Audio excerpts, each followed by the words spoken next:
નમો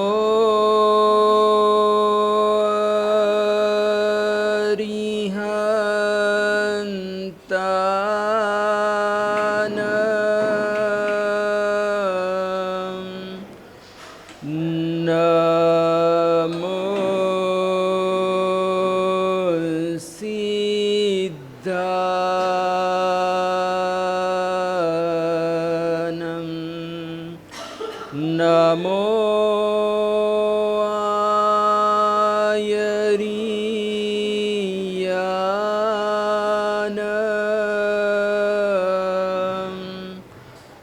નમો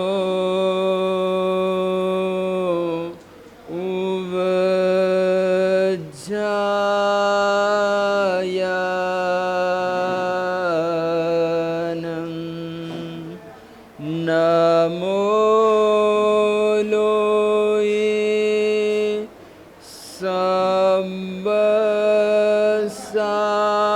સમ્બસાહુન એસો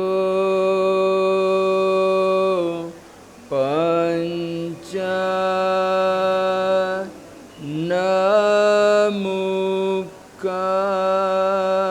નમુકારો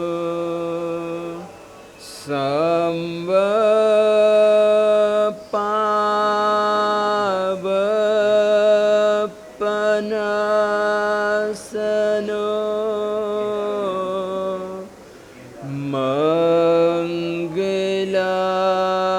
મંગલાનમ ચ સંવેસિમ પઢમં હવૈ મંગલમ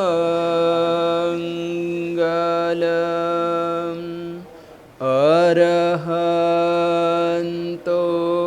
ભગવંત ઇન્દ્રમહિતા સિદ્ધાશ્ચ સિદ્ધિસ્થિતા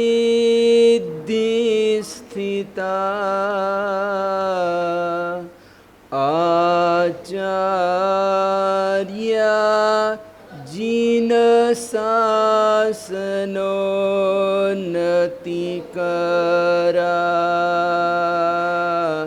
પૂજ્યા ઉપાધ્યાયકા શ્રી સિદ્ધાંત સુપાઠકા મુનિવરા રત્નત્રયારાધકા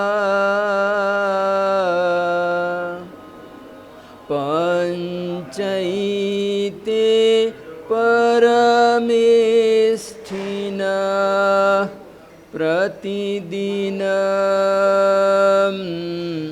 કુર્વન્તુ વો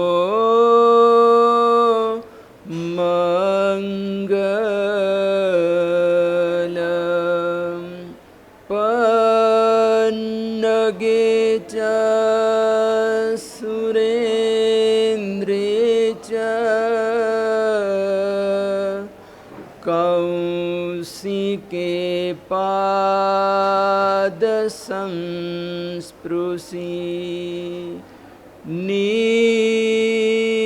નિર્વિશેષ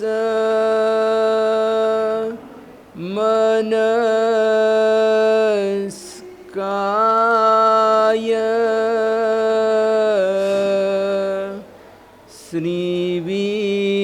શ્રીવીર સ્વામિને નમઃ મંગલમ ભગવાન વીરો મંગલમ ગૌતમ પ્રભુ મંગલમ સ્થૂલિભદ્રાદ્યા जैन धर्मोऽस्तु मङ्गलम् अज्ञान तिमिरान्धाना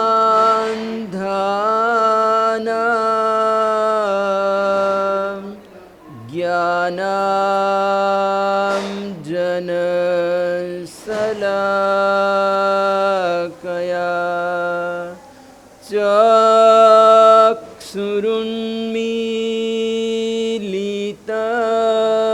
येन तस्मै श्रीगुरवे नमः। ज्ञानामृतेन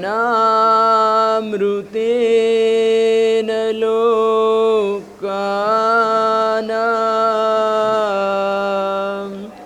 कष्टोच्छेदविधायिने ऐदं युगेन वीराय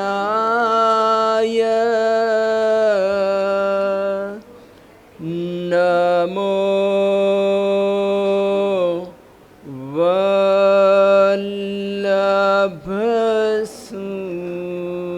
वल्लभसूरये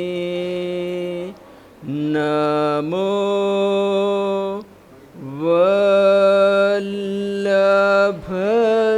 वल्लभसूरये।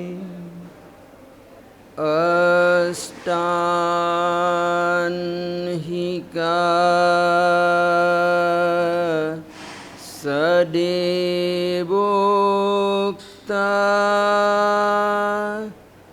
स्याद्वाद्य भयदोत्तमे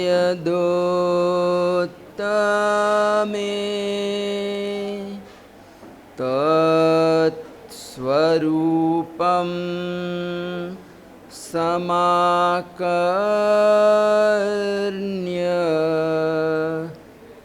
या सेव्या परमारते।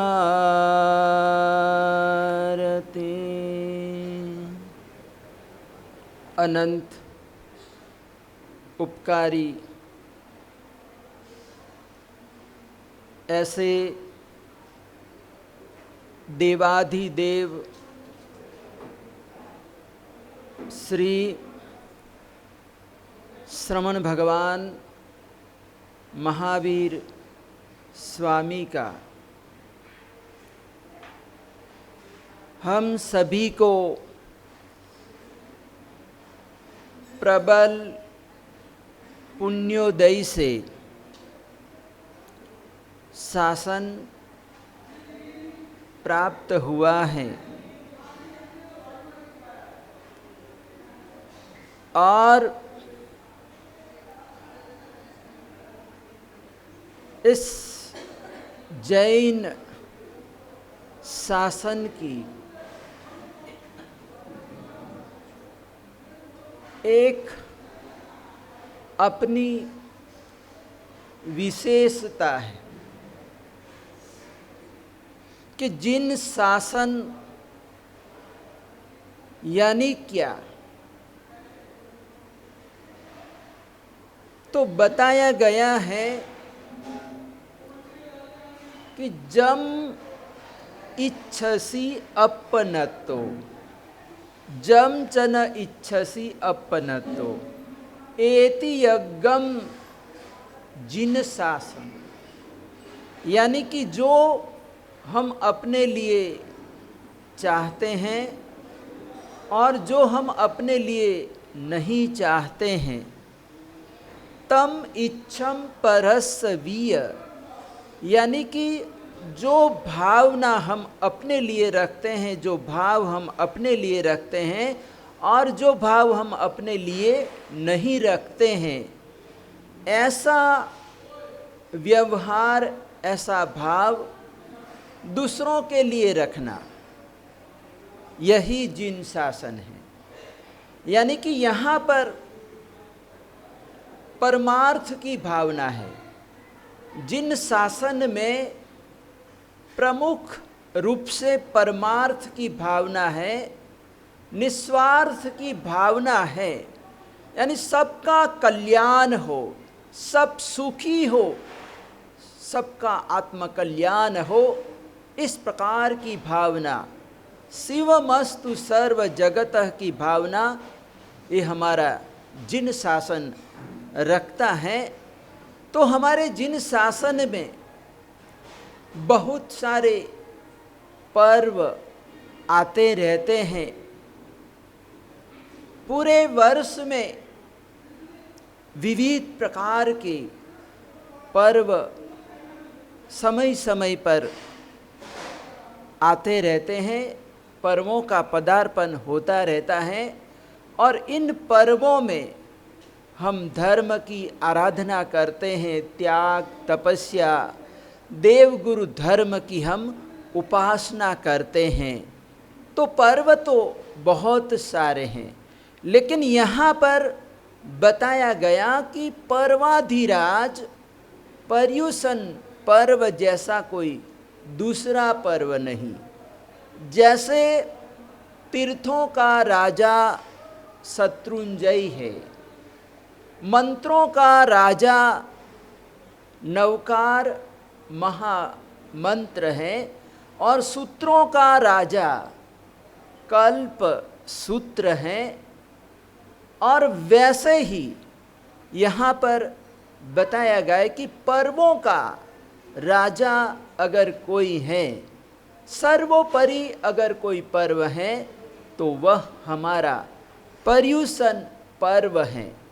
तो यहाँ पर ये जो प्रवचन है, आज से पर्युषण पर्व प्रारंभ हो रहा है, और पहला, दूसरा और तीसरा दिन, यानी 3 दिनों में जो प्रवचन किया जाता है उसको अष्टानहिका प्रवचन बोलते हैं। क्या बोलते हैं? अष्टानहिका प्रवचन बोलते हैं, 28 प्रवचन बोलते हैं। यानी कि 8 दिनों में, पर्युषण पर्व के 8 दिनों में हमें क्या क्या करना है, कौन कौन से कर्तव्यों का पालन करना है, ये सारा विषय सब कुछ ये 3 दिनों के प्रवचन में आ जाता है। और पर्युषण पर्व की किस तरह से हमको आराधना करनी है उसके बारे में बताया जाता है। वैसे तो यहाँ पर कहते हैं कि मेन दिन, यानी प्रमुख दिन तो एक ही दिन है। क्या है? एक ही दिन है, 8वां दिन। जो संवत्सरी का दिन है वो 8वां दिन प्रमुख दिन है और एक ही दिन का है। लेकिन यहाँ पर विशेष प्रकार से तैयारी के लिए यहाँ पर 7 दिन और जुड़ गए, और हम अच्छी तरह से आराधना साधना कर सके, पूर्व तैयारी कर सके। और इसके लिए कहते हैं कि यहाँ पर 7 दिन जुड़कर 8 दिन हो जाते हैं, और इसीलिए अष्टानिका यानी 8 दिनों का पर्व है। क्या, कितना पर्व है? ये 8 दिनों का पर्व है। तो यहाँ पर 28 शब्द है, यानी कि अष्टानिका सडे वोक्ता, यानी कि जो 28 हैं वो 28 हमारे जिन शासन में 6 प्रकार की बताई गई है। कितने? 6 प्रकार की 28 बताई गई हैं। और इसमें सबसे पहले चैत्र मास की 28 आती है, यानी जो हम 9 पदों की आराधना करते हैं, ओली की आराधना करते हैं, 9 पद की आराधना करते हैं। हम 9 दिन तक आंबिल तप करते हैं, ओली की आराधना करते हैं। तो ये जो चैत्र मास की जो 28 हैं वो चैत्र महीने में आती है, और इसलिए इसका नाम ही चैत्र 28। और दूसरी है आषाढ़ मास की 28, यानी चौमासा प्रारंभ होता है तो ये दूसरी 28 होती हैं। और तीसरी पर्युषण पर्व की 28, और चौथी आश्विन मास की, यानी 9 पद की ओली आती है। आम्बिल की होली आती हैं तो आश्विन मास में ये दूसरी होली है, और कार्तिक मास चौमासा होता है, वहाँ पर भी एक कार्तिक मास की 28 होती है और फाल्गुन मास की 28। तो इस प्रकार से यहाँ पर 6 28 बताई गई हैं। यानी इन 28 के दिनों में हम आरंभ समारंभ कम कर देते हैं, यानी जितना हो सके हम जीवन को एकदम सादा जीते हैं, और इन दिनों में हम विशेष प्रकार से धर्म आराधना साधना देवगुरु धर्म की उपासना करते हैं। तो इसमें जो 6 प्रकार की 28 हैं उसमें भी 2 प्रकार बताए गए हैं कि एक शाश्वती 28 और दूसरी अशाश्वती 28। यानी एक नंबर में 2 प्रकार की जो 28 होती, एक तो चैत्र मास की और दूसरी आश्विन मास की। ये जो 2 28 हैं वो शाश्वती 28 हैं, यानी कि ये हमेशा सदा काल सदैव इसकी आराधना की जाती है, आराधना होती रहती है और इसका कभी विच्छेदन नहीं होता है। लेकिन बाकी की जो 4 प्रकार की जो 28 हैं इसकी कहते हैं कि कभी किसी समय में होती हैं और कभी उसकी आराधना बंद भी हो सकती है। लेकिन 2 प्रकार की जो 28 हैं वो शाश्वती 28 हैं। तो यहाँ पर अशाश्वती 28 में ये जो हमारी 28 पर्युषण पर्व की 28 है, 8 दिनों का जो पर्व है, कहते हैं कि ये हमारा पर्वाधिराज पर्युषण पर्व आता है। यानी वर्ष भर में एक बार पर्युषण पर्व आता है और ये पर्युषण पर्व में हम धर्म की आराधना साधना करते हैं। तो हमारे जिन शासन में हम जैन हैं और जैन होने के नाते हमारे पास पर्युषण पर्व है, यानी सभी के पास अपने अपने पर्व हैं और सब लोग अपने अपने पर्व मनाते हैं। सभी के पास धर्म ग्रंथ हैं, सभी के पास अपने तीर्थ हैं। क्या हैं? सभी धर्मों वालों के पास अपने तीर्थ हैं, अपने शास्त्र हैं, सब कुछ है और पर्व भी हैं। तो हम जैन हैं तो हमारे यहाँ पर भी हमारे अपने पर्व हैं और हम पर्वों की आराधना करते हैं। तो यहाँ पर 2 प्रकार के पर्व हैं, लौकिक पर्व और दूसरा लोकोत्तर पर्व। यानी पर्वों के 2 प्रकार हैं। एक लौकिक पर्व यानी जो हमारे मौज शौक के लिए मनोरंजन के लिए जो पर्व मनाए जाते हैं, ऐसे पर्वों को लौकिक पर्व कहते हैं। और लोकोत्तर यानी जिस पर्व में आत्म कल्याण की ही बात होती है, इसमें किसी तरह का कोई मनोरंजन की बात या मौज शौक की खाने पीने की इसमें बात नहीं होती है, लेकिन त्याग तपस्या की आराधना साधना की इसमें बात होती है। तो ऐसे पर्वों को लोकोत्तर पर्व बोला जाता है। तो वर्ष भर में 360 दिन में यहाँ पर हमारे यहाँ पर पर्व आते रहते, पर्वों का आगमन होता रहता है। तो यहाँ पर हमारे ज्ञानी महापुरुषों ने बताया कि प्रतिदिन धर्म की आराधना की जाए तो बहुत अच्छी बात है, लेकिन अगर हम हर रोज़ धर्म आराधना साधना के लिए समय नहीं निकाल पाते हैं तो कहते हैं कि ऐसे पर्वों के दिनों में हमको विशेष प्रकार से धर्म की आराधना साधना करनी चाहिए, क्योंकि जीव भी अलग अलग प्रकार के हैं, नंबर भी अलग अलग प्रकार के हैं।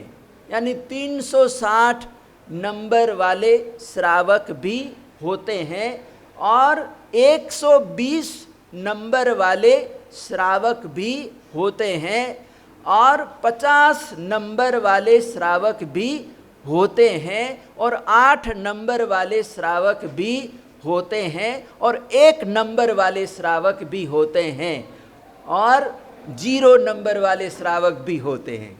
यानी सभी तरह के नंबर वाले श्रावक श्राविका रहते हैं। तो हमारा नंबर किस में है? 360 में है या फिर 120 में है, 50 में है, 8 में है या फिर 1 में है? किस में है हमारा नंबर? किस में, कौन सा नंबर है? हाँ, 360 नंबर वाले, यानी सदाबहार, यानी जो पूरा वर्ष 360 दिन 12 महीना जो आराधना साधना करते हैं, परमात्मा की पूजा करते हैं, सेवा पूजा करते, सामायिक प्रतिक्रमण वगैरह अपनी आराधना साधना में जो लगे रहते हैं, ऐसे श्रावक श्राविकाओं का जो नंबर होता है वो 360 में आता है। किस में आता है? 360 में आता है। और दूसरे 120, यानी महाराज जी आए हैं, चौमासा चल रहा है, तो मैं 4 महीने रात्रि भोजन का त्याग करता हूँ, 4 महीने में अभक्ष्य नहीं खाऊंगा, 4 महीने तक मैं सामायिक करूँगा, प्रतिक्रमण करूँगा। तो इस प्रकार से 120 दिन यानी चौमासे में आराधना करते, पूरे 4 महीने चौमासे में जो आराधना करते हैं, ऐसे श्रावक श्राविकाओं का नंबर 120 में आता है। और कुछ लोग ऐसे भी होते हैं कि पर्युषण पर्व तक ही आराधना करते हैं, 50 दिन, यानी संवत 14 यानी चौमासी 14 से लेकर 50वें दिन संवत्सरी आती हैं और संवत्सरी तक आते हैं। पर्व पर्युषण की आराधना हुई, पारना हुए कि मतलब वो फिर उपाश्रय के बारने, यानी वो कहते हैं कि पारना और मुख्या उपाश्रय ना बारना, यानी पारना हुआ कि मतलब वो फिर आना छोड़ देते, आना बंद कर देते। तो ऐसे जो श्रावक श्राविका होते हैं उनका नंबर 50वां होता है, 50 नंबर में होता है। और कोई कुछ लोग निकाल नहीं पाते हैं, वो जैसे ही पर्युषण पर्व आया कि पर्युषण पर्व में मतलब वो आ जाते, नई नई शकल, नए नए चेहरे देखने को मिलते हैं। यानी अब आज भी कितने नए चेहरे मेरे को दिखाई दे रहे हैं, मैं सबको देख रहा हूँ कि बहुत सारे ऐसे लोग नए चेहरे आए हैं।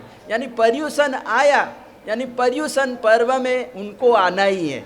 ज़्यादा नहीं तो 8 दिन तो हम आराधना साधना करें, प्रतिक्रमण करें, सामायिक करें, महाराज जी का प्रवचन तो सुने, 8 दिन तो सुने। तो इस प्रकार की भावना से लेकर पर्युषण पर्व के दिनों में 8 दिनों तक वो आराधना करते हैं। तो ऐसे लोगों का नंबर 8 में होता है। और कुछ लोग ऐसे भी होते हैं कि चलो टाइम निकाल नहीं पाते हैं, 8 दिन भी उनको मिलते नहीं हैं, तो वो सिर्फ 1 दिन ही आते हैं, संवत्सरी के दिन ही यानी 8वें दिन वो आते हैं, प्रतिक्रमण करते हैं, सब करते, बारसा सूत्र सुनते वगैरह सब कुछ करते हैं। तो इस प्रकार से कहते हैं कि 1 नंबर वाले जो 1 ही दिन आते हैं, बस संवत्सरी में आए, फिर बाद में कोई उनको लेना देना नहीं होता है। तो ऐसे श्रावक होते हैं। और जो संवत्सरी को भी नहीं आते हैं उसका नंबर तो 0 है। क्या है? उसका नंबर 0 है, यानी उसके पास कोई भी किसी तरह की कोई धर्म आराधना साधना नहीं है। तो श्रावक 3 प्रकार के हैं, यानी सदैया, भदैया और कदैया। क्या है? सदैया, भदैया और कदैया। यानी सदैया यानी हमेशा आने वाले, और कुछ श्रावक भादो महीने में जो आते हैं उसको भदैया कहते हैं। कदैया यानी कभी कभी आने वाले। और कुछ ऐसे भी लोग लड़ैया होते, लड़ने वाले ही होते हैं, उनको कोई धर्म की आराधना साधना से कोई लेना देना नहीं होता है। लेकिन ऐसे पर्व पर्युषण के दिनों में भी मतलब वो लड़ाई की ही बात करते। क्या करते हैं? लड़ाई झगड़े की ही बात करते हैं। तो यहाँ पर बताए गए 6 प्रकार की 28 हैं, और ये 6 प्रकार की 28 में ये जो 28 है पर्युषण पर्व की 28 हैं, और इसकी आराधना करनी है हमको। हम एकत्रित यहाँ पर एकत्रित हुए हैं और हम ये पर्युषण पर्व की आराधना करने के लिए हम एकत्रित हुए हैं। और आज से ही हमारी आराधना साधना, सुबह से ही आराधना साधना प्रारंभ हो गई। हमने परमात्मा के सामने, श्रमण भगवान महावीर स्वामी के सामने हमने पूजा पढ़ाई। क्या किया? पूजा पढ़ाई, पूजा का आयोजन हुआ और ये पूजा के बाद ये हमारा प्रवचन प्रारंभ हुआ। तो इस प्रकार से प्रवचन का जो आज का जो विषय है वो 5 कर्तव्यों पर, यानी कि हमको 5 कर्तव्यों का पालन करना चाहिए। और ये 5 कर्तव्यों में अमारी प्रवर्तन, सबसे पहला कर्तव्य है अमारी प्रवर्तन। दूसरा कर्तव्य है साधर्मिक वात्सल्य। तीसरा है पारस्परिक क्षमापना। चौथा कर्तव्य है अठम तप। और 5वां कर्तव्य है चैत्य परिपाटी। यानी 5 कर्तव्यों पर प्रवचन दिया जाता है। यानी आज के प्रवचन का विषय है 5 कर्तव्य। तो सबसे पहले यहाँ पर अमारी प्रवर्तन, कौन सा कर्तव्य है? अमारी प्रवर्तन। मारी यानी कि मारना, हिंसा करना। क्या करना? हिंसा करना। लेकिन अमारी यानी कि अहिंसा है। क्या है? अहिंसा का पालन करना है। तो पर्युषण पर्व के 8 दिनों में हमको किसी तरह का भी हिंसात्मक कार्य नहीं करना है, प्रवृत्ति नहीं करना है। और जितना हो सके हम जैनापूर्वक जीवन जिए और अहिंसा का पालन करें। क्या करें? अहिंसा का पालन करें। क्योंकि हमारे यहाँ पर तो, हमारे जैन धर्म में तो अहिंसा को प्रमुखता दी गई है कि अहिंसा परमो धर्म है। यानी यहाँ पर कहता है कि अहिंसा को मंगलमय धर्म बताया गया, कि यहाँ पर बताया गया कि धम्मो मंगल मुक्किटम अहिंसा संयमो तवो। यानी यहाँ पर सबसे पहले नाम ही अहिंसा का आता है। यानी मंगलमय धर्म है और ये मंगलमय धर्म में सबसे पहले अहिंसा ही आती है। क्या आता है?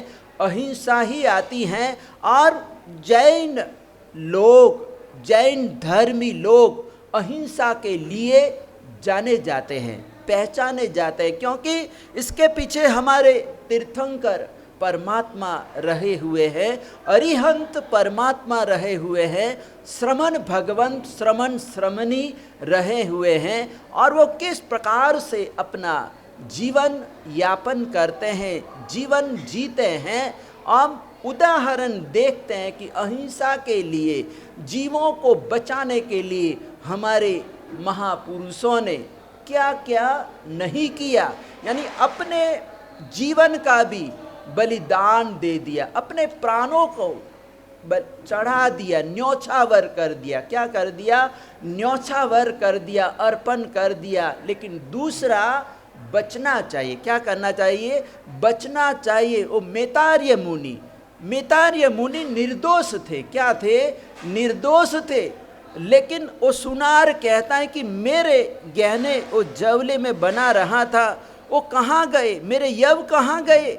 तो उस समय महाराज जी कुछ जवाब नहीं देते हैं, मौन हो जाते हैं। तो उस समय सुनार को बड़ा गुस्सा आता, क्रोध आता कि यहाँ पर दूसरा तो कोई आदमी आया नहीं है और इसने ही छिपाए हैं, इसने ही ले लिए हैं। और फिर बोल नहीं रहा, जवाब भी नहीं दे रहा है। वो कहता है कि ये मेरे गहने नहीं है, तो राजा के हैं। किसके हैं? राजा के। मैं क्या जवाब दूंगा? वो मुझे मृत्युदंड दे देगा। क्या करेगा? वो मुझे छोड़ेगा नहीं, राजा छोड़ेगा नहीं। तो महाराज जी बता दो, बता दो, कहाँ गए मेरे यव, कहाँ गए? लेकिन महाराज जी मौन हो जाते हैं, कुछ जवाब ही नहीं देते, क्योंकि वो समझ रहे हैं कि अगर मैंने बता दिया तो बेचारे को, पक्षी को मार देगा। क्या करेगा? वो पक्षी को चीरकर यव निकाल लेगा। तो तो वो मौन हो जाते, जवाब नहीं देते हैं और कहते हैं कि उसने कहते हैं कि महाराज जी को ऐसी शिक्षा दी जैसे ये मेरा मस्तक लोच हो गया।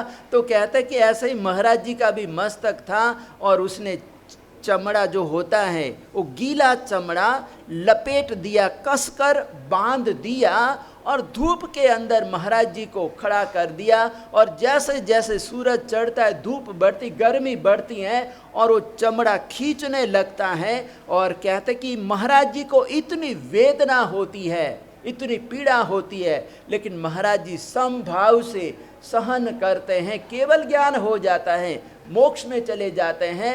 और इधर बाद में उसको पता चलता है, कोई व्यक्ति आया, वो पक्षी पेड़ पर ही बैठा हुआ था और कोई व्यक्ति आया, लकड़ियों का भारा लेके आया और उसको तो बहुत वजन लग रहा था, वो थका हुआ था और जोर से उसने नीचे लकड़ियों का जो भारा था वो पटक दिया, नीचे गिर आया। और कहते हैं कि उसकी आवाज़ से वो पक्षी एकदम चौंक गया, डर गया और भयभीत होकर उसने वीट कर दिया और वीट में सारे जो यव उसने निगल लिए थे वो बाहर आ गए। सुनार ने देखा तो उसको बड़ा पश्चाताप हुआ, दुख हुआ कि मुनि तो निर्दोष थे। क्या थे? निर्दोष थे। लेकिन धन्य है मुनि को कि एक पक्षी को बचाने के लिए उसने अपने प्राण दे दिए। क्या दे दिए? अपने प्राण दे दिए। तो ऐसे हमारे यहाँ पर महापुरुष हुए हैं, साधु भगवंत हुए हैं कि जिन्होंने जीवों को बचाने के लिए अपने आप को बलि पर चढ़ा दिया। तो यहाँ पर बताया गया कि अमारी प्रवर्तन करना, यानी पर्वाधिराज पर परुषन के 8 दिनों में हम सभी को अहिंसा का पालन करना है और 8 दिनों में हिंसा नहीं होनी चाहिए और यथाशक्ति हमको हिंसा बंद करवाने के लिए प्रयास, कोशिश करनी चाहिए, ट्राई करना चाहिए। यहाँ पर कहानी आती है बादशाह अकबर की। किसकी? बादशाह अकबर की कहानी आती है कि एक श्राविका है, चंपा नाम की श्राविका है और चंपा नाम की श्राविका के तप से अकबर प्रभावित होता है कि इतनी बड़ी तपस्या, एक माताजी होकर इतनी बड़ी उम्र है और इतनी बड़ी उम्र में 6 महीने के उपवास कर रही हैं। और पूछा कि तू किसकी कृपा से इतनी बड़ी तपस्या कैसे हो सकती है, तू कैसे करती हैं? तो उस समय चंपा श्रापिका जवाब देती हैं कि जहाँपनाह, इतनी बड़ी मैं तपस्या कर रही हूँ, इसमें मेरी कोई शक्ति नहीं है। शक्ति देने वाले तो तीर्थंकर परमात्मा है। कौन है?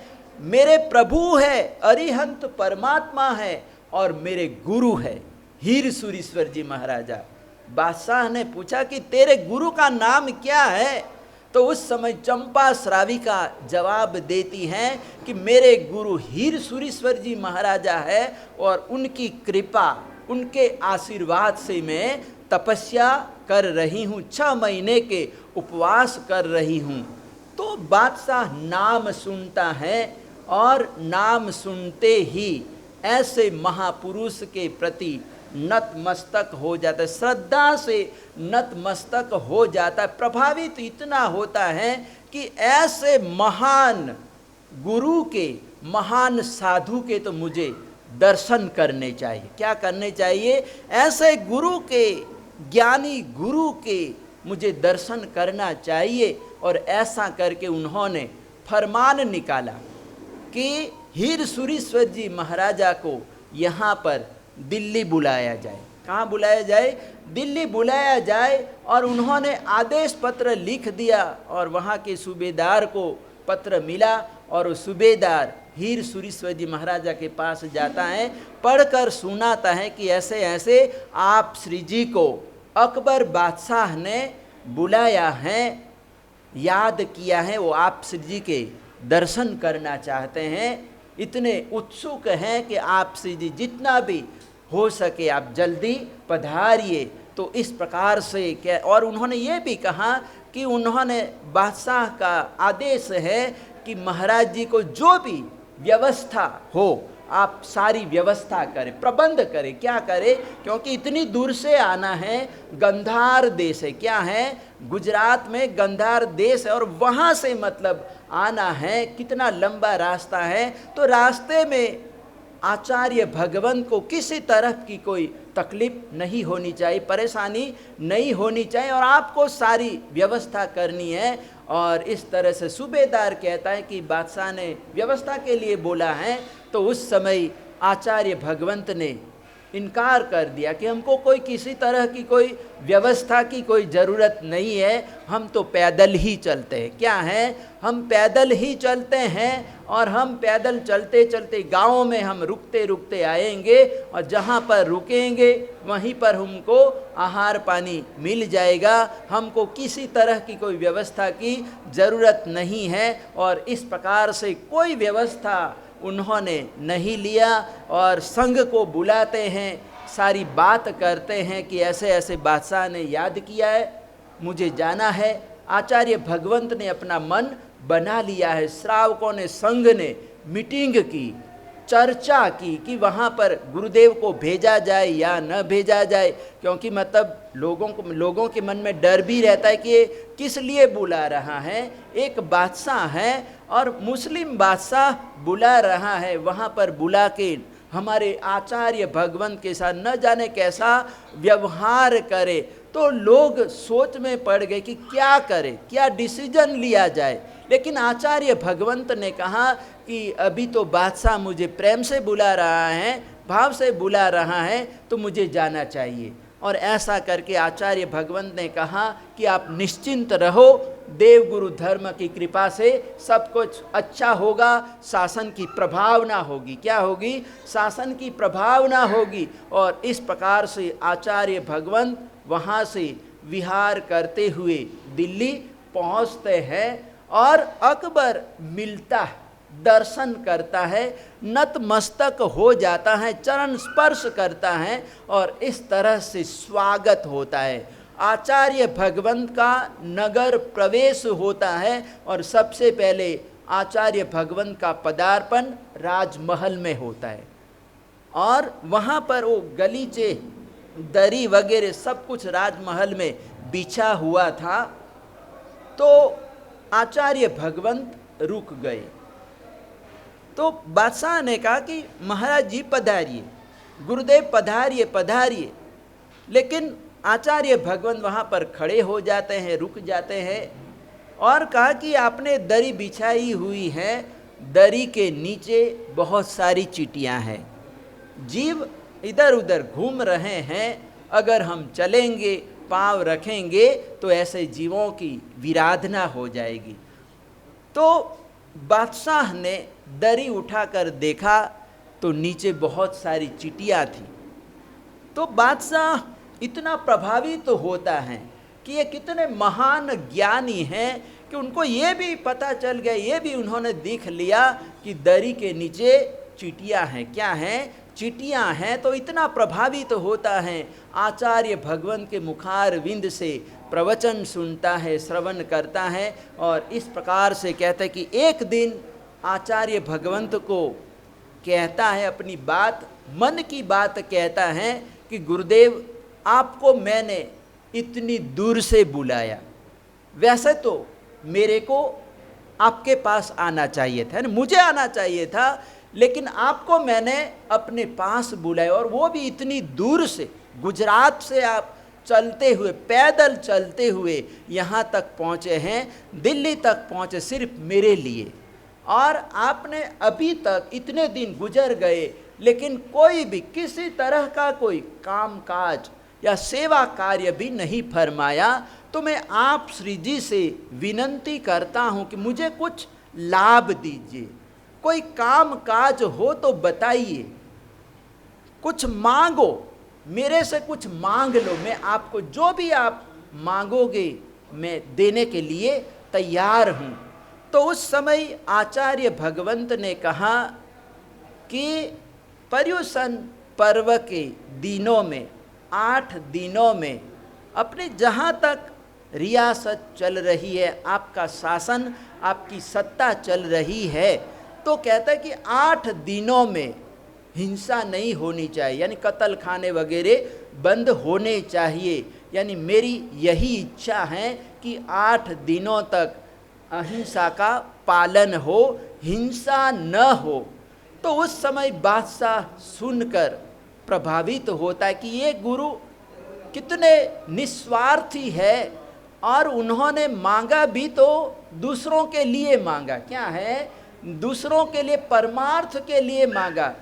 मैं तो सोच रहा था कि ये कोई गांव मांग लेंगे, 10, 20, 50, 100 गांव मांग लेंगे, कुछ रुपया पैसा सोना चांदी मांग लेंगे, लेकिन इन्होंने मांगा भी तो क्या, यानी कुछ भी नहीं मांगा, परमार्थ के लिए ही मांगा है। धन्य है ऐसे गुरुओं को और ऐसे साधु भगवंतों को, धन्य है। और वो नतमस्तक होता है और कहता है कि गुरुदेव आपकी तरफ से 8 दिन अहिंसा का पालन होगा, लेकिन मेरी तरफ से भी 4 दिन पर्व पर्युषण के पहले और पर्व पर्युषण के बाद 4 दिन, यानी इतने दिनों तक अहिंसा का पालन हो, हमारी प्रवर्तन होगा। क्या होगा?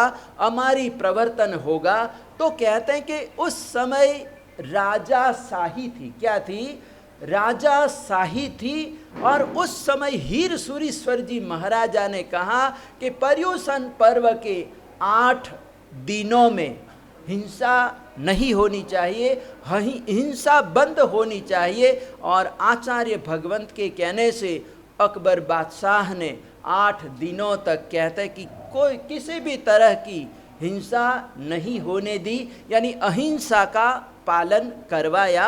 और इस प्रकार से कहते हैं कि वहाँ पर दिल्ली जैसे नगर में, और स्वयं बादशाह, इतना उनका जीवन कहता है कि हिंसामय था। और कहते हैं कि हमने पढ़ा है कि उनके भोजन में, आहार में भी ये जो चिड़िया होती, जो चकली होती है ना, कहते हैं कि वो कितनी छोटी चिड़िया होती है, और उसकी जो जीवहा होती, जो जीभ होती है, वो तो और भी मतलब एकदम छोटी होती। क्या होती है? छोटी होती हैं। लेकिन कहते हैं कि ऐसी चिड़ियाओं के, कहते हैं कि 1.25 सेर चकली की जो जीवहा होती है, उनकी कहते हैं कि उनको चाहिए हर रोज, मतलब इतना, मतलब वो मांसाहार करता था। क्या करता था? मांसाहार करता था। लेकिन कहते हैं कि उन्होंने, हीरसूरीश्वर जी महाराजा का समागम हुआ, सत्संग मिला, और कहते हैं कि उन्होंने त्याग कर दिया था। तो ऐसे मतलब शासन की प्रभावना हुई, अहिंसा धर्म का डंका बजा। क्या दगा? डंका बजा, शासन की प्रभावना हुई।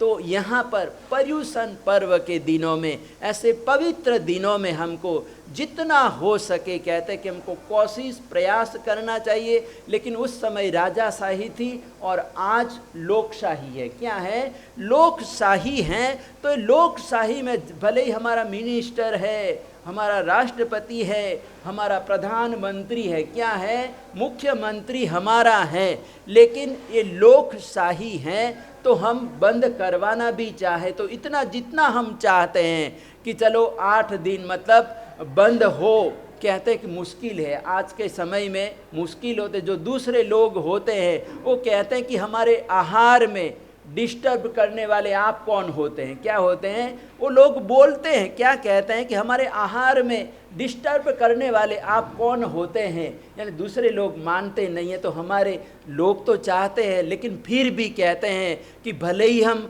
8 दिनों का हमारी प्रवर्तन इस तरह से बुचड़ खाने, कत्ल खाने वगैरह बंद नहीं करवा सकते हैं, लेकिन जो हमारे घर में, हमारे समाज में, हमारे परिवार में, हमारे घर में भी ऐसी छोटी मोटी हिंसा होती रहती है। क्या होती है? होती रहती हैं, जो हमारे हाथ में है। जो हमारे हाथ में नहीं है उस दूसरी बात है, लेकिन जिसका हम पालन कर सकते हैं, जिस हिंसा को हम बंद करवा सकते हैं, उसको तो कहते कि ये 8 दिनों में नहीं करना चाहिए। यानी कुछ मतलब होता है कि जैसे ये हमारे बर्तन होते, जो झूठे बर्तन होते, क्या होते हैं? जो झूठे बर्तन होते हैं, कहते हैं कि वो काम वाली आएगी, बर्तन मांजने वाली आएगी और वो धोएगी। क्या करेगी? वो धोएगी, लेकिन वो लेट हो जाती हैं, या कोई उसको दूसरा काम हो गया, वो 2 घंटा घंटा 5 घंटा वो लेट आती हैं या फिर आई ही नहीं, यानी पूरा दिन उसने छुट्टी मार दी। क्या कर दी? छुट्टी मार दी। तो हमारे जो बर्तन थे पूरे दिन तक झूठे पड़े रहे। क्या रहे? झूठे बर्तन पड़े रहे।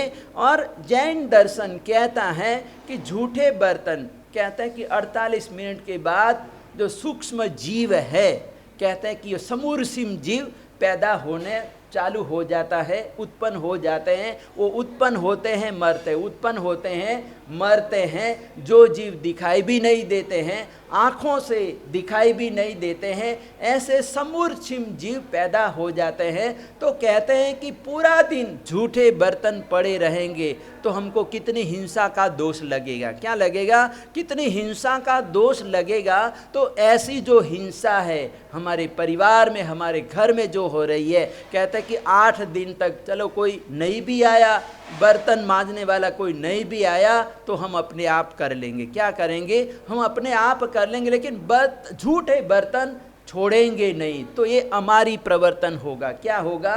ये हमारी प्रवर्तन होगा कि पर्युषण पर्व के दिनों में जितना हो सके, कहते हैं कि हम अहिंसा धर्म का हम पालन करें। तो ये प्रथम कर्तव्य हुआ, हमारी प्रवर्तन का पालन करना।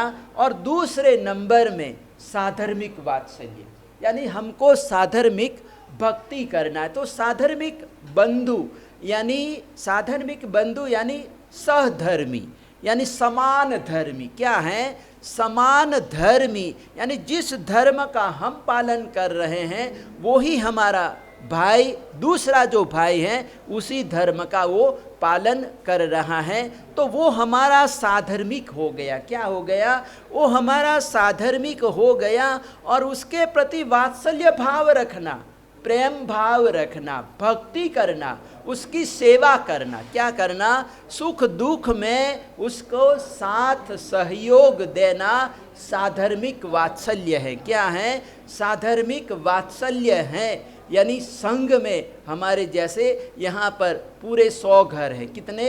100 घर हैं।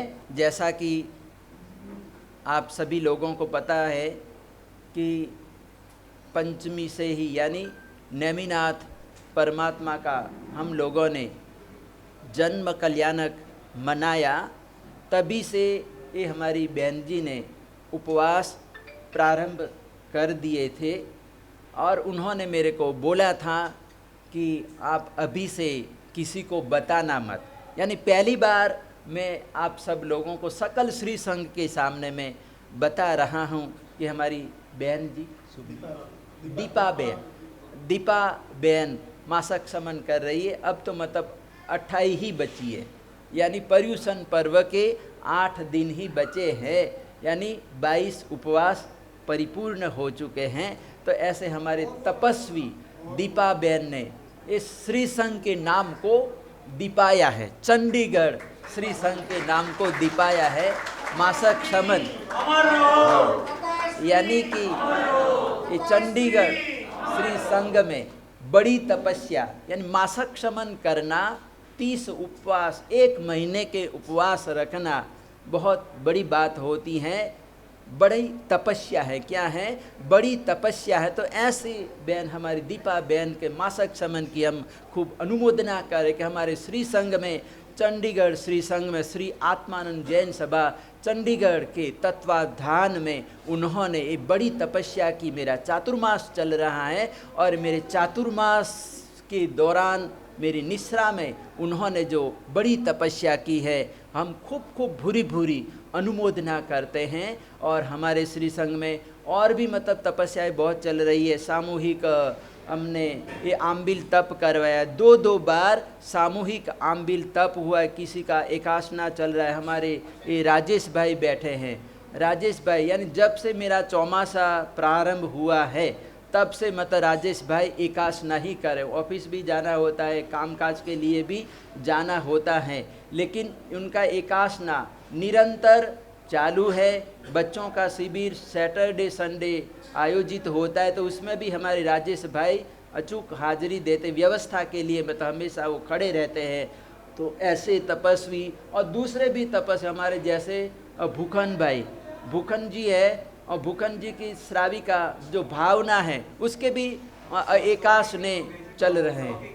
हाँ हाँ 100 के आसपास एकासना पूरे होने आए हैं। यानी ऐसे बहुत सारे तपस्वी है जिसका मैं नाम भी नहीं जानता हूँ, लेकिन आप मेरे को कृपया नाम बता दे कि किसकी कौन कौन सी तपस्या चल रही है। ओली है, आम्बिल वर्धमान तप की ओली वगैरह जो भी हैं, आप मेरे को बता दे तो अनुमोदना यहाँ पर श्री संघ के सामने हो जाएगी। तो अपना ये प्रसंग चल रहा है तो मैं पचखान इनको जाना है, क्योंकि इतनी बड़ी तपस्या है, इतना देर तक लंबी देर समय बैठ नहीं सकते हैं, तो मैं पचखान दे रहा हूँ। पानहार पोरसी साठ पोरसी पुरी मगाई उगेश्वर पचंगारणम दिशा मोहन संग्र महतरागारणम सब समावती आगारणम पानस लेवेन व अच्छेन व बहुलेवेन व ससिथेन व सिथेन व वो श्री साधर्मिक भक्ति। तो साधर्मिक वात्सल्य किस तरह से हमको करना चाहिए, उसके लिए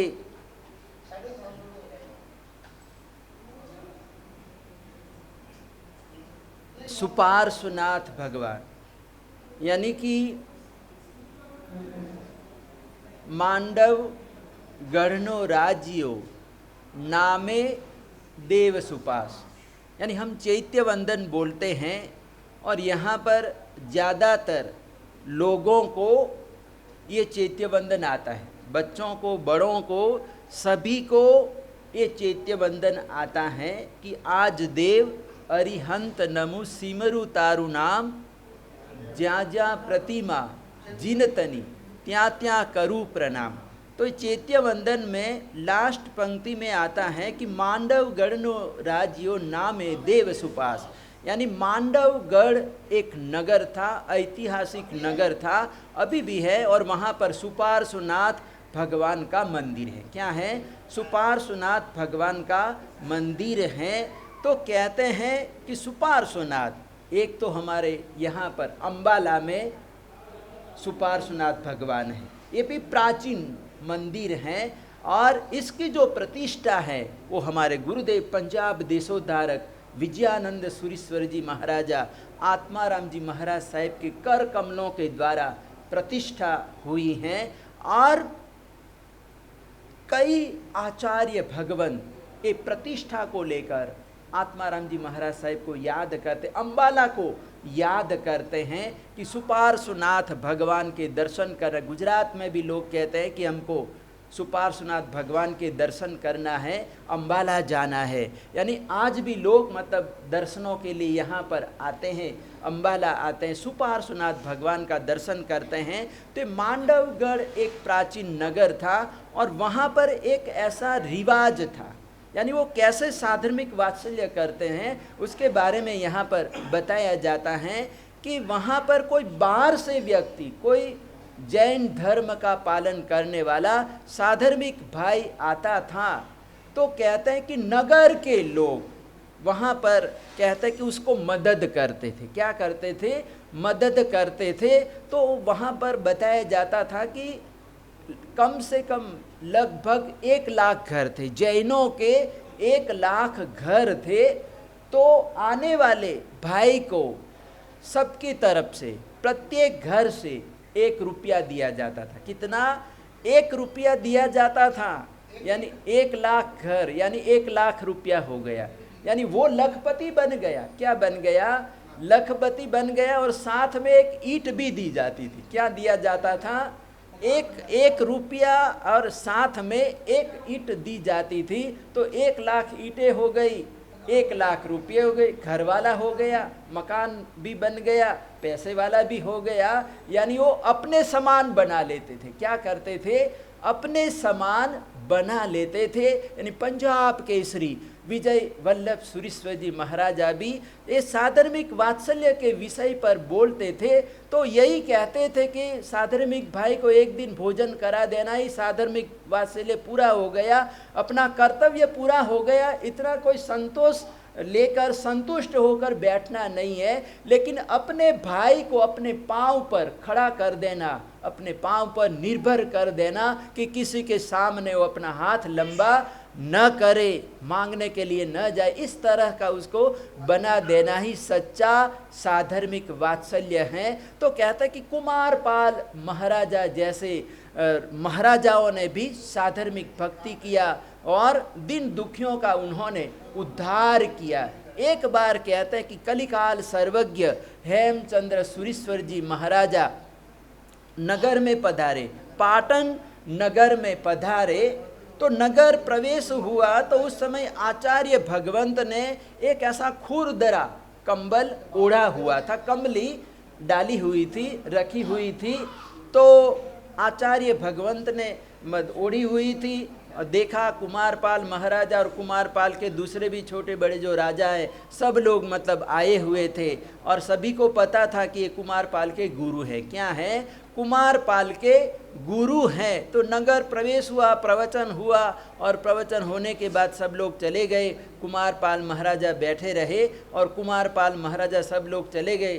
तो फिर बाद में आचार्य भगवंतों को कहते हैं कि गुरुदेव आपने जो वस्त्र, इतना मोटा वस्त्र पहना ओढ़ा हुआ है और नगर प्रवेश में आपने ये वस्त्र का उपयोग किया, ओढ़ा, तो ये ऐसा वस्त्र आपको ओढ़ना नहीं चाहिए।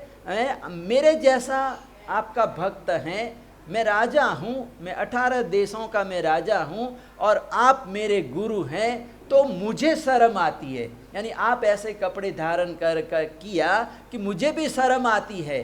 तो उस समय आचार्य भगवंत कहते हैं कि तुझे कपड़े को देखकर शर्म आ रही, लेकिन तेरे राज्य में क्या कितने लोग ऐसे हैं कि जो ऐसी जिंदगी जी रहे हैं और उनके लिए तुझे शर्म नहीं आ रही है, ये वस्त्र के लिए तुझे शर्म आ रही है। तो आचार्य भगवंत को राजा कहता है कि गुरुदेव आदेश करो, क्या करो, आप फरमाओ और जो भी आपका आदेश होगा उसका पालन होगा, मैं पालन करूंगा।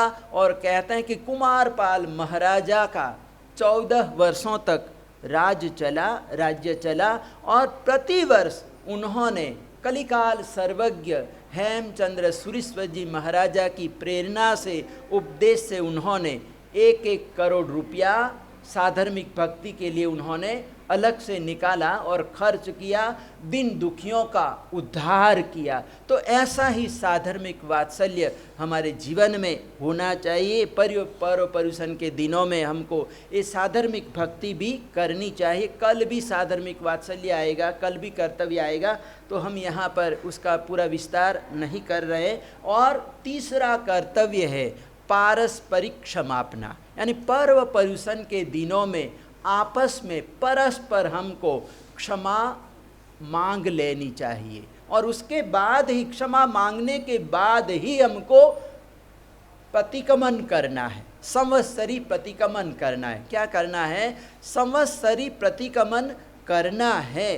कहते हैं कि किसी के साथ हमारा अनबनाव हो जाता है, बोलना बंद हो जाता है, तो कहते हैं कि हमको ये पर्युषण पर्व के दिनों में हमको क्षमापना मांग लेनी चाहिए, यानी क्षमा कर लेनी चाहिए किसी भी व्यक्ति के साथ जिससे अनबनाव हुआ है। बाकी हम सबसे तो क्षमा मांगते ही है, लेकिन जिससे कुछ हुआ है उसके पास तो हम जाते ही नहीं है, यानी हम उसको मिलना भी नहीं चाहते हैं। यानी हमारा तो ऐसा है, ये बड़ी बड़ी बातें हैं, ये ऊंची ऊंची बातें हैं साधर्मिक भक्ति, यानी वात्सल्य रखना।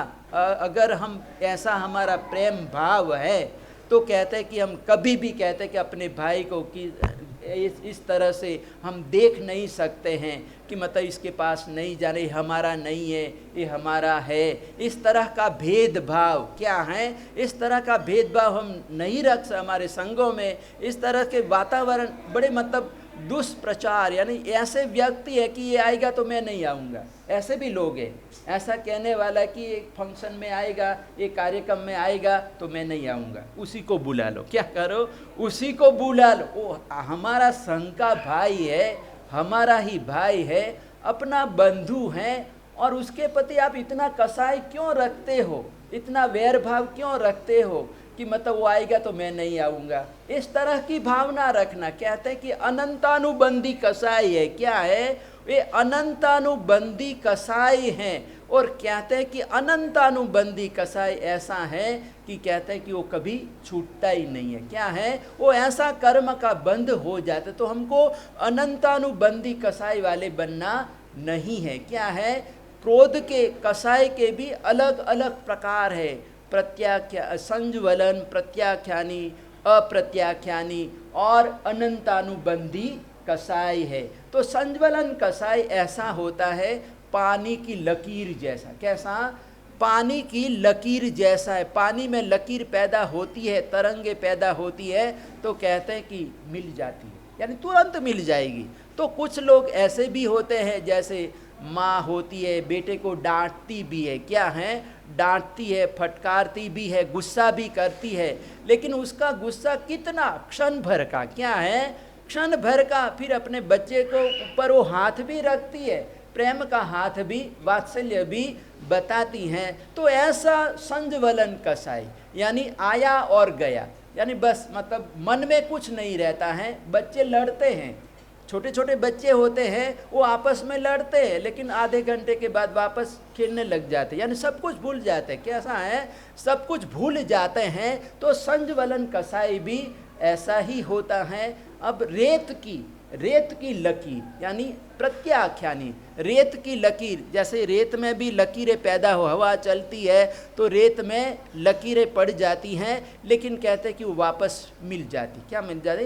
वापस मिल जाती हैं। तो कहते हैं कि कुछ लोग ऐसे भी होते हैं, चलो 15 दिन में नहीं हुआ, चौमासी संबंधी हुआ, यानी 4 महीने में होगा, महीने में हो गया, यानी मतलब कोई कुछ हो गया, तो कहते हैं कि 15 दिन में हमको क्षमा याचना कर लेनी चाहिए। अगर नहीं हुआ तो कहते हैं कि चौमासी में कर लेनी चाहिए। वो भी नहीं हुआ तो कहते हैं कि वर्ष भर में तो कर ही लेना चाहिए। क्या कर लेना चाहिए? वर्ष भर में कर लेना चाहिए। तो रेत की लकीर और मिट्टी की लकीर, मिट्टी की भी लकीर पड़ जाती। जैसे जमीन सूख जाती हैं, यानी वर्षा ऋतु, और जब वर्षा ऋतु चली जाती है, धूप पड़ती है, गर्मी पड़ती है, तो उससे ज़मीन सूख जाती हैं और ज़मीन में दरारें पड़ जाती। क्या हो जाता है? ज़मीन में दरारें पड़ जाती हैं। तो जैसे ही बारिश गिरी, वर्षा गिरी, कि दरार मिट जाती है। क्या होता है? लकीर मिल जाती है, दरार खत्म हो जाती है, यानी एक हो जाता। क्या हो जाता है? एक हो जाता है। लेकिन जो पत्थर की जो लकीर होती है, ये 3 दरारें तो मिल जाती है, पानी की लकीर भी मिल जाती है, रेत की लकीर भी मिल जाती है, मिट्टी की लकीर भी मिल जाती है, लेकिन पत्थर की जो लकीर होती है, यानी एक पत्थर है और दोनों में दरार पड़ गई, यानी लकीर पड़ गई, तो कहते हैं कि उसका वापस एक होना, वापस मिलना, पत्थर की लकीर का वापस मिलना मुश्किल है, कभी वो मिल नहीं सकती हैं। तो यहाँ पर कहते हैं कि हमको अनंतानुबंधी कसाई नहीं रखना है। क्या करना है? अनंतानुबंधी कसाई नहीं रखना है, वो तो हमको संसार में भ्रमित करवाएगा। तो हमारे यहाँ पर अलग अलग उदाहरण हैं। जैसे एक खमाता है, दूसरा खमाता नहीं है। दूसरा उदाहरण है, दोनों खमाते हैं। क्या करते हैं? दोनों खमाते हैं, दोनों केवल ज्ञान प्राप्त करते हैं। क्या करते हैं? तो केवल ज्ञान प्राप्त करते हैं। और तीसरा उदाहरण है कि दोनों खमाते नहीं, मिच्छामि दुक्कडम तो मांगते हैं। क्या करते हैं? मिच्छामि दुक्कडम तो मांगते हैं, लेकिन कहते हैं कि दोनों विराधक होते। क्या होते हैं? तो विराधक होते। पहला उदाहरण है उदयन महाराजा और चंड प्रद्योत का। तो उदयन महाराजा तो भाव से खमाते हैं, आराधक बनते हैं, लेकिन चंड प्रद्योत भाव से खमाता नहीं है, तो वो विराधक बनता है। क्या बनता है? विराधक बनता है। दूसरा उदाहरण है चंदन बाला और मृगावती का। तो कहते हैं कि सूर्य और चंद्रमा महावीर प्रभु के दर्शन करने के लिए नीचे पधारे, धरती पर पधारे, तो कितना प्रकाश प्रकाश हो जाता है। जैसे भी वो चंद्रयान पर गए ना, कहते हैं वैज्ञानिकों ने भेजा, क्या है? चंद्रयान भेजा, तो हमारा दर्शन कहता है कि सूर्य और चंद्रमा कहते हैं उनका अपना विमान है। क्या है? उनका अपना विमान है। और कहते हैं कि जब महावीर थे तो उस समय अपने मूल विमान से सूर्य और चंद्र नीचे आए, दोनों देवता कहते हैं कि नीचे आए, पधारे, और परमात्मा की वाणी सुनी उन्होंने, श्रवण किया। तो कहते हैं कि समोसरण लगा हुआ है, वहाँ पर साधु साध्वी बैठे, 12 पार्षदा हैं, और वहाँ पर सूर्य चंद्र आए तो दिन ही लग रहा था सबको, यानी रात में दिन रात एक ही हो गया था, किसी को कुछ पता ही नहीं चल रहा कि दिन ही दिन है। क्या है? रात भी दिन जैसा लग रही थी। तो परमात्मा धर्मोपदेश का अपना प्रवाह बहा रहे थे। साध्वियों को पता चल गया कि रात्रि हो गई है। क्या है? रात्रि हो गई तो रात में बैठना नहीं चाहिए। ऐसा करके दूसरी चंदन बाला वगैरह साध्वियाँ तो चली गई, लेकिन ये मृगावती बैठी रही। और मृगावती वो श्रवण और धर्म यानी धर्म देशना चल रही थी, तो वहाँ पर वो बैठी रही। और समोसरण में ऐसा नियम होता है कि किसी को जाना है, उठ के जाना है, तो दूसरे को नहीं बताएगा। यानी वो अपने आप को कि कोई किस भावधारा में बह रहा हो और उसको हमने उठा दिया कि चलो मेरे साथ चलो, तो कहते हैं कि उसकी भावधारा टूट जाएगी। तो इसीलिए कोई किसी को उठाता नहीं है, अपने आप जाना है तो चला जाएगा। लेकिन यहाँ पर तो ऐसा है कि जाएगा लेकिन 10 आदमियों को लेके जाएगा। क्या करेगा? दूसरों को भी उठा के लेके जाएगा। लेकिन समोसरण में ऐसा नहीं होता है। तो मृगावती तो बेचारी वहाँ पर बैठी रही, और जैसे ही उसको पता चला कि रात हो गई तो तुरंत मतलब वो दौड़ के उपाश्रय में अपने स्थान पर अपने गुरुनी जी के पास पहुँच जाती है। और गुरुनी जी भी उनको मीठा ठपका देती है। तो कुलीन साध्वी है, और कुलीन साध्वी को ऐसा नहीं करना चाहिए, इस प्रकार से उसको बताया। और वो भी बड़ी दुखी हो जाती कि मेरे से गलती हो गई, मेरे से भूल हो गई। इधर रात बढ़ती है, अंधेरा छाता है, और वहाँ पर चारों ओर अंधेरा ही अंधेरा है। और वो मृगावती बैठी है और वो क्षमापना मांग रही, अपनी गुरुनी से, चंदन बाला से क्षमापना मांग रही हैं। और इतने में वहाँ से कोई काला नागराज निकलता है। उसने देख लिया और अपनी गुरुनी जी का हाथ उसने ऊंचा कर लिया, क्योंकि ऐसे हाथ फैला के सो रही थी और सर्प इधर से आ रहा था तो कहीं काट न ले। ऐसा करके उसने हाथ ऊंचा कर लिया तो सर्प नीचे से आगे बढ़ गया, आगे चला गया। तो इस तरह से उसने जैसे ही हाथ उठाया कि चंदन बाला की नींद खुल गई, और पूछा कि तू सोई नहीं क्या, अभी तक जग रही, मेरा हाथ तूने क्यों पकड़ा, क्यों उठाया? तो उसने बताया कि यहाँ से अभी अभी सर्प निकला है, वो आगे गया है। तो चंदन बाला पूछती है कि इतना अंधेरा, और अंधेरे में तेरे को सर्प कैसे दिखाई दिया?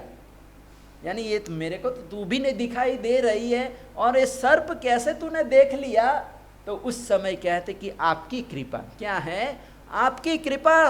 तो तुझे कोई ज्ञान हुआ है कि हाँ आपकी कृपा, प्रतिपाती या अप्रतिपाती? तो बोले कि मुझे अप्रतिपाती ज्ञान यानी केवल ज्ञान हुआ है। क्या है? केवल ज्ञान हुआ है। तो चंदन बाला ने सुना, और सुनते ही मतलब उसको अफसोस दुख हुआ कि मैंने केवली की आसाधना की है। क्या है?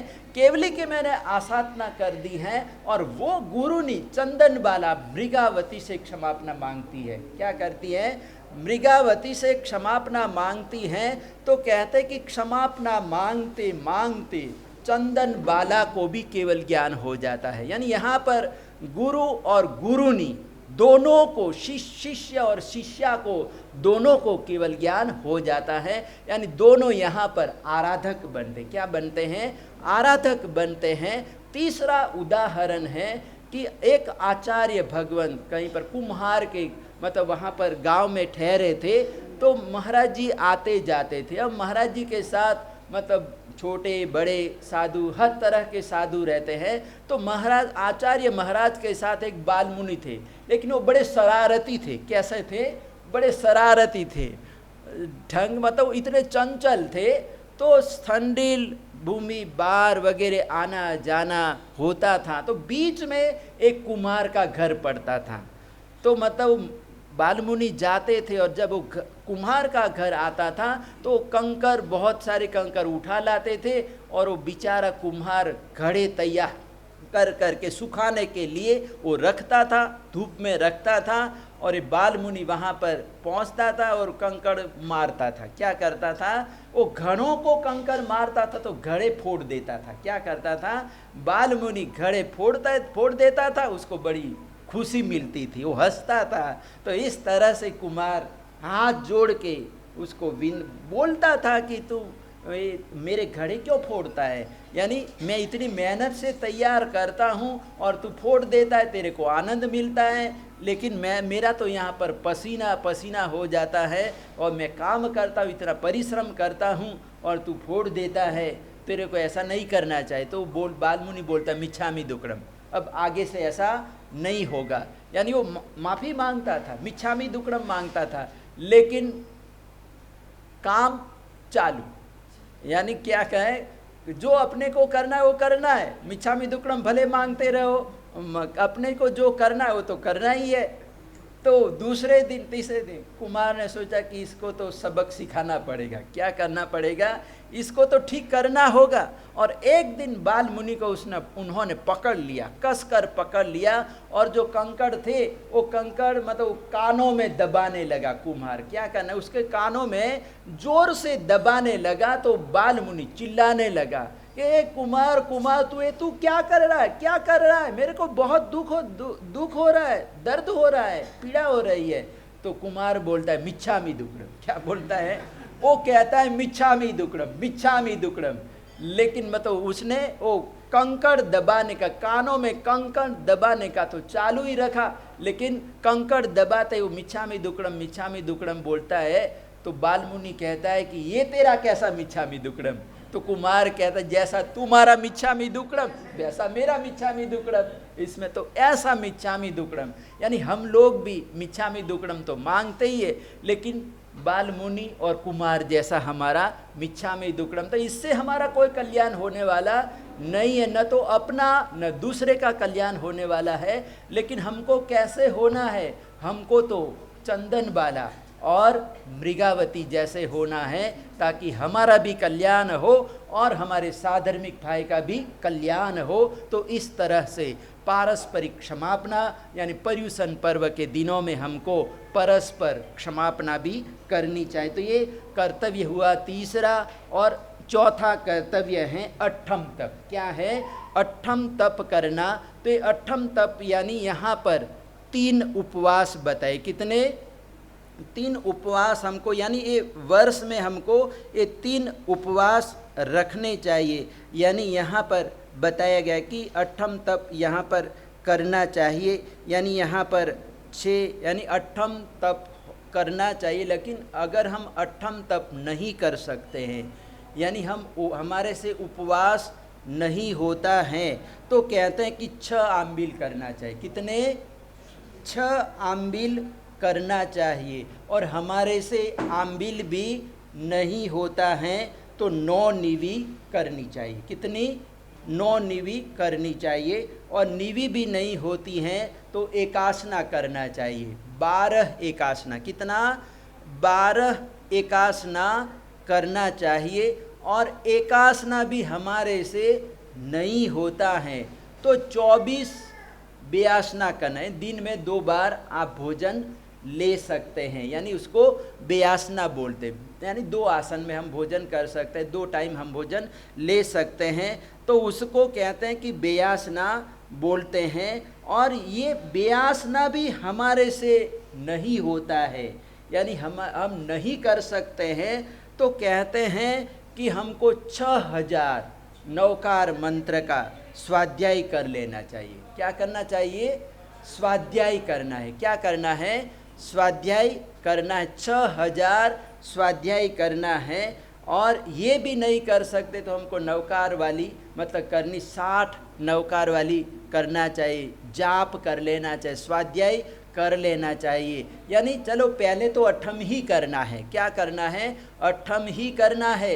लेकिन अगर हमारे से अट्ठम नहीं होता है, हम आंबिल कर ले, आंबिल भी नहीं होता है तो एकासना कर ले, बेयासना कर ले, या फिर हम स्वाध्याय कर ले। क्या करे? हम स्वाध्याय कर ले, नवकार वाली कर ले। तो इस प्रकार से कहते हैं कि हमको करना चाहिए, यानी कुछ न कुछ हमको जरूर करना चाहिए। तो यहाँ प्रसंगानुसार यहाँ पर कहते हैं कि तपस्याओं के फल बताए गए हैं। यानी कोई नारकी का जो जीव होता है 100 वर्षों में कहते कि अकाम निर्जरा से जितना कर्म काटे उतना एक आदमी नवकारसी के पक्षखान से काट देता है। क्या करता है? पोरसी में 1000 वर्ष का, 60 पोरसी में 10,000 वर्ष का पूरी मठ, यानी 12.5 घंटे पर, यानी 12:30 बजने पर, 1 बजने पर मतलब पूरी मठ आता है। हमारा यहाँ पर दीपेन भाई मोक्षेश है। क्या है? मोक्षेश। दोनों भाई बहन लगभग मतलब वो भोजन का सुबह तो कुछ करते ही नहीं, मेरे से पचखान लेते। क्या करते हैं? मेरे से पचखान पूजा करने ही वो लगभग 1 बजे के आसपास आते हैं, पूजा करते हैं, मेरे से पचखान लेते हैं। तो इनका तो दोनों भाई बहन का पूरी मड अवध समझो आ जाता है। क्या है? हर रोज मतलब पूरी मड का अवध का ही ये पचखान लेते हैं, यानी सुबह से कुछ वो लेते ही नहीं है। यानी इतना मतलब हर रोज उनको पूरी मड करना है। क्या करना है? पूरी मड करना। यानी हमारे संघ में ऐसे भी बच्चे हैं जो प्रतिदिन पूरी मड करते हैं। यानी आजकल मतलब ऐसा होता है कि चलो बेड टी, यानी कि आदमी को सबसे पहले चाय ही चाहिए। क्या चाहिए? चाय ही चाहिए, यानी उठते ही चाय चाहिए। क्या चाहिए? चाय चाहिए। लेकिन हमारे यहाँ पर संघ में ऐसे भी बच्चे हैं जो मतलब पूरी मड करते हैं, यानी 12-1 बजे तक मुंह में कुछ भी डालते नहीं, परमात्मा की पूजा के बिना वो कुछ भी लेते नहीं। ऐसे भी बच्चे हैं। तो यहाँ पर कहते हैं कि कोई पूरी मड करता है तो कहते हैं कि 1 लाख वर्ष का उसका लाभ मिलता है। यानी 1 लाख वर्षों तक जैसे वो नारकी का जो जीव 1 लाख वर्ष तक वहाँ पर रहकर अकाम निर्जरा करेगा, उतना एक पूरी मड करने से कहते हैं कि उसके कर्म, पाप कर्म कट जाते हैं। तो इस तरह से कहते हैं कि यहाँ पर कोई निवि करता है तो 1 करोड़ वर्ष का, कोई एकासना 24 करता है तो 10 करोड़ वर्ष का, और एक दत्ती आयम बिल में कहता है कि 1000 करोड़ वर्ष का, और एक उपवास में 10,000 करोड़ वर्ष का फल मिलता है। बेला करने से, 2 उपवास करने से 1 करोड़ वर्ष का, और तेला यानी अट्ठम करने से 10 लाख करोड़ वर्ष का नारकी का पाप कटता है। उतना ही कहते हैं कि 1 अट्ठम करने वाले व्यक्ति का पाप कट जाता है। तो कहते हैं कि यहाँ पर ऐसा अट्ठम, यानी अट्ठम की तपस्या करने से जैसे नाग केतु ने कैसा फल पाया था वैसा ही हम फल प्राप्त कर सकते हैं। तो नाग केतु की कथा आती है। नाग केतु की कथा कल्प सूत्र में भी आती हैं। तो उस समय में आपको पूरी कहानी बताऊंगा, पढ़ूंगा। तो मैं यहाँ पर समय के अभाव में कहानी नहीं ले रहा हूँ। तो तपस्या करनी है तो तपस्या हमारे कहते हैं कि निःशल्य होना चाहिए, यानी किसी तरह का कोई शल्य भी नहीं रखना चाहिए। और इस प्रकार से कहते हैं कि 5वां कर्तव्य है, चौथा कर्तव्य हुआ अट्ठम तप करना, 5वां कर्तव्य है चैत्य परिपाटी करना। क्या करना? चैत्य परिपाटी करना। कि हमारे नगर में अन्य दूसरे मंदिर भी बहुत सारे हैं, तो कहता है कि सभी मंदिरों में हमको दर्शन करने जाना चाहिए। यानी चैत्य परिपाटी, यानी ठीक है हमारे यहाँ पर तो एक ही मंदिर है, चंडीगढ़ में एक ही मंदिर है, दूसरा दिगंबर संप्रदाय का मंदिर है, पास में ही अपना मंदिर है, जैन मंदिर है। और यहाँ पर आपस में अच्छा संबंध है, दोनों संप्रदायों का आपस में मैत्री भाव हैं। उनका वरघोड़ा यहाँ पर भी आता है, हमारा वरघोड़ा भी वहाँ जाता है, एक दूसरे का स्वागत होता है, परमात्मा की आरती वगैरह सब। मतलब यहाँ पर बहुत अच्छी बात है कि यहाँ पर मतलब दोनों संप्रदाय एक दूसरे को सहायता करते हैं, प्रेम भाव बहुत अच्छा है। तो इस तरह से दूसरे मंदिरों, जितने भी हमारे मंदिर है वो मंदिरों में दर्शन करने के लिए जाना। तो इस प्रकार से पर्वाधिराज पर्युषण के दिनों में हमको ये 5वां कर्तव्य भी करना चाहिए। और किस तरह से यहाँ पर वज्र स्वामी की बात आती है कि बौद्ध राजा ने ऐसा आदेश किया कि जैनों को ये पर्युषण पर्व के दिनों में फूल नहीं दिए जाए, यानी पुष्प नहीं मिलेंगे। क्या करेंगे? पुष्प नहीं मिलेंगे।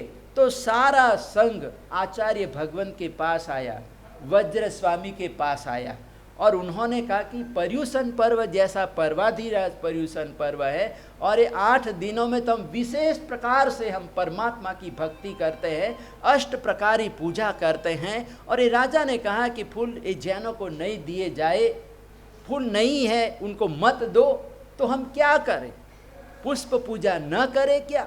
तो उस समय आचार्य भगवंत अपनी शक्ति का उपयोग करते हैं, आकाशगामिनी विद्या। कौन सी?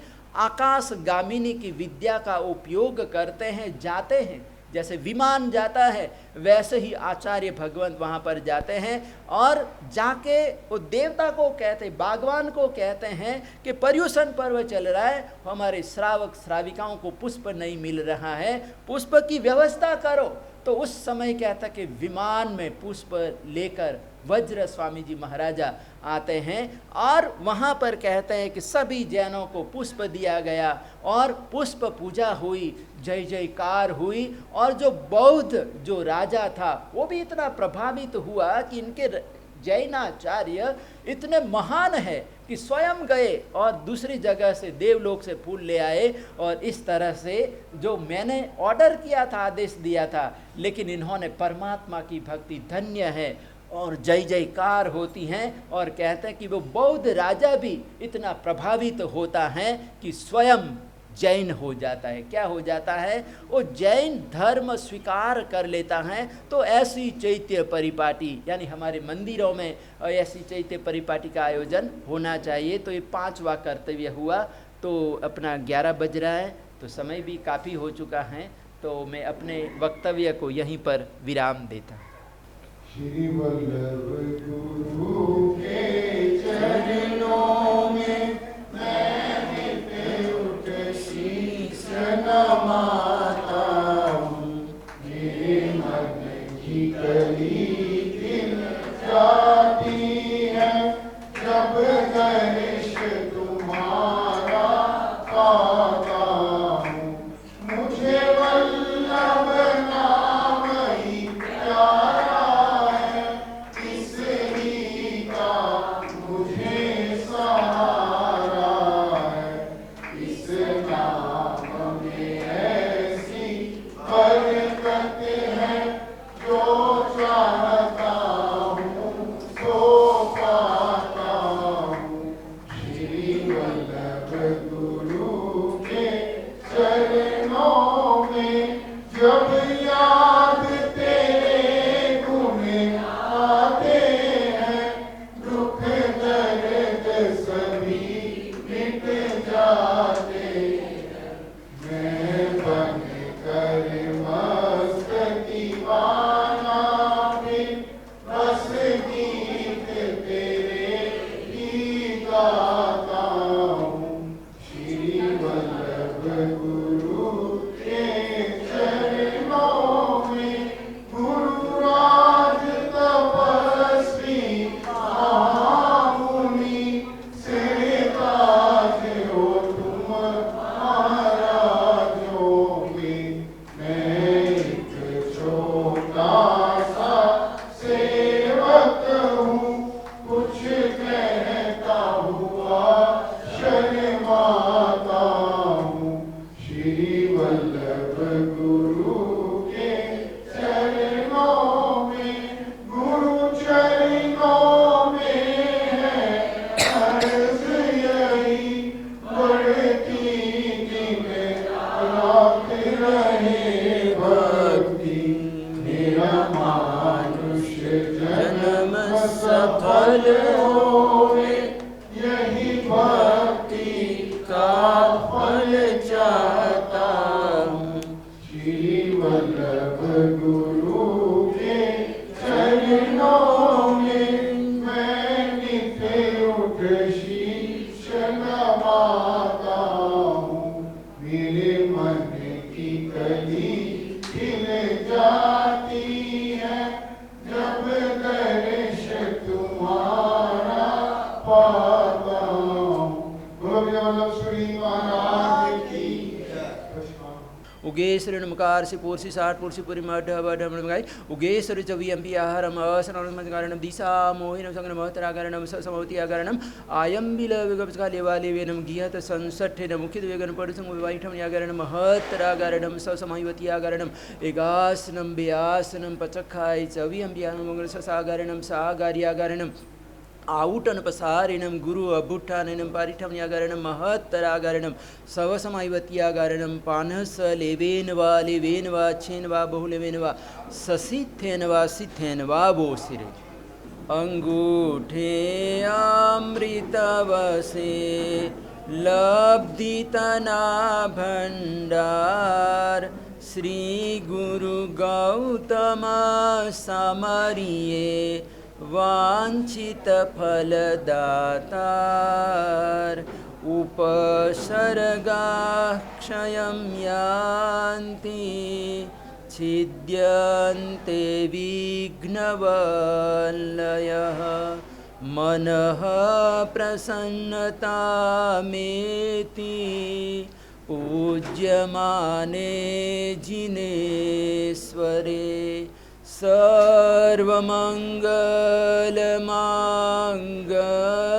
सर्वमङ्गलमाङ्गल्यं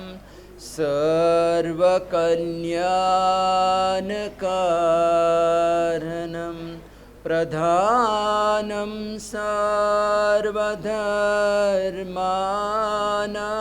सर्वधर्माणां जैनं जयति शासनम्। भगवान महावीर स्वामी की जय।